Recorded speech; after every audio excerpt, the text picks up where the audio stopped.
Hi అండి, నమస్కారం. నేను మీ గోదావరి అబ్బాయి రవితేజ. ఏలూరుకి సుమారుగా 42 కిలోమీటర్ల దూరంలో ఉన్న శ్రీ ద్వారకా తిరుమలలో వెలిసిన వెంకటేశ్వర స్వామివారి దేవాలయం ఎంతో రమణీయంగా ఆహ్లాదకరంగా ఉంటుందండి. పూర్వం ద్వారకుడు అనే మహర్షి కలియుగంలో దైవం వెంకటేశ్వరుని గురించి ఘోరమైన తపస్సు చేసి ప్రసన్నం చేసుకున్నాడు. ద్వారకా తిరుమల పేరు వాంచింది. మహర్షి తపస్సు చేసిన తర్వాత మహర్షి తనకి పాదములను ఇచ్చారంటండి. త్రేత్రయుగంలో ఈ క్షేత్రానికి శ్రీరామచంద్రుని పితామహుడైన ఆజమ మహారాజు తండ్రి అయిన దాశరథ మహారాజుని సేవించుటకు అన్ని పురాణాలు వివరిస్తున్నాయి. ఇక్కడ ఇద్దరు ధ్రువమూర్తులు ఉంటారు. ఈ క్షేత్రానికి యొక్క మరో విశేషం కూడా ఉందండి. స్వామివారు దక్షిణముఖుడై ఉంటారు.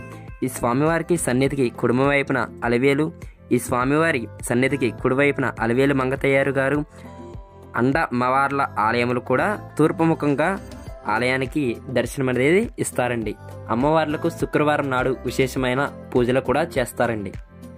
స్వామివారి ఆలయమునకు తూర్పు వైపున యోగశాల, వాహనశాల, మహానవేదనశాల మొదలగునవి ఉంటాయండి. ఈ ఆలయం చుట్టూ 12 అశ్వరులకు వేరువేరుగా ఆలయములు ఉన్నాయి.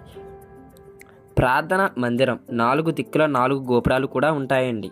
అంతేకాదండి, పడమట వైపున కళ్యాణశాల, కళాకట్టు కూడా ఉంటుందండి. ఈ వీడియో మీకు నచ్చిందనే నేను అనుకుంటున్నాను.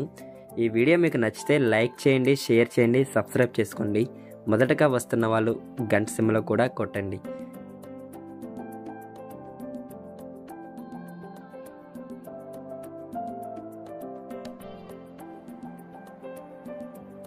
మరొక మంచి వీడియోతో మళ్ళీ కలుద్దాం. అప్పటి వరకు ఈ గోదావరి అబ్బాయి రవితేజ అనే యూట్యూబ్ ఛానల్ని సపోర్ట్ చేస్తారని మనస్ఫూర్తిగా కోరుకుంటున్నానండి.